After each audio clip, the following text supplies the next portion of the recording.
Bon, nous n'avons pas été surpris parce que la loi, c'est la loi et elle s'applique à Georges Meutron comme à tout citoyen français.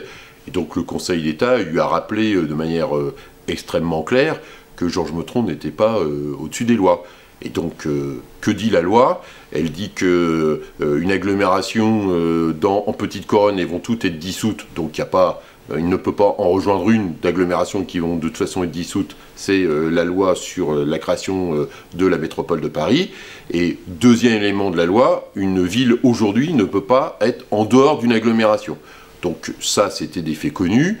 Le préfet des Hauts-de-Seine lui avait rappelé, le préfet du Val-d'Oise lui avait rappelé, en tant qu'agent de l'État, et le Conseil d'État, qui est la plus haute juridiction administrative française, vient de lui rappeler de manière un peu plus claire.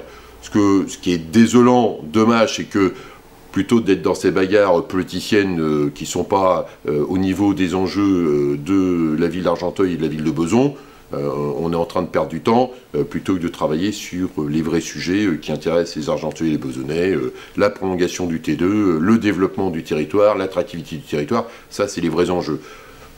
Le point important aujourd'hui, c'est que tout le monde comprend que Georges Meutron ment encore une fois et qu'il doit respecter la loi. Ça lui a été rappelé de manière un peu plus claire. Que M. Meutron aurait pu s'éviter une procédure inutile et dont on savait qu'elle ne pouvait aboutir. Il aurait également épargné à l'État un certain nombre de dépenses, là également inutiles pour une procédure qui ne sert à rien.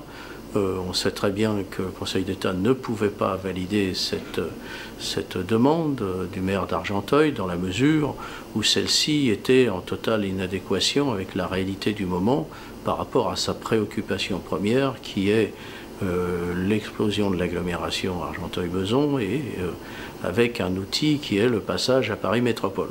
Donc, pour ma part, ce n'est pas une surprise, je dirais que c'est un non-événement, même s'il a son importance. Et il a son importance dans le sens où, pour nous, la date du 1er janvier 2015 fixée comme une date butoir à l'explosion de l'agglomération et la prise en force éventuelle de ces locaux, eh bien, n'est pas à l'ordre du jour. M. Meutron est bien obligé de le reconnaître. C'est un coup de communication politique qui nous a fait, c'est un coup de bluff, ça ne marche pas. Eh bien, nous allons continuer à travailler avec Philippe Doucet et les équipes de l'agglomération au service des Argenteuillais et des Besonnaises.